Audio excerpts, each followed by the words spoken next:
Matric में शायर मशरिक अल्लामा मोहम्मद इकबाल की एक बहुत ही प्यारी नज़म हकीकत हुस्न याद की थी।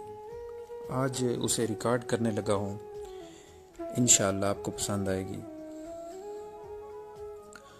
खुदा से हुस्न ने एक रोज़ ये सवाल किया, जहाँ में क्यों न मुझे तूने लाजवाल किया। मिला जवाब कि तस्वीर खान है दुनिया, शबे दराज अदम का फसान है दुनिया।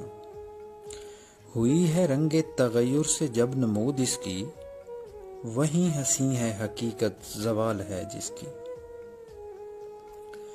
कहीं करीब था ये गुफ्तगू कमर ने सुनी, फलक पे आम हुई अख्तरे सहर ने सुनी। सहर ने तारे से सुनकर सुनाई शबनम को, फलक की बात बता दी ज़मीं के महरम को।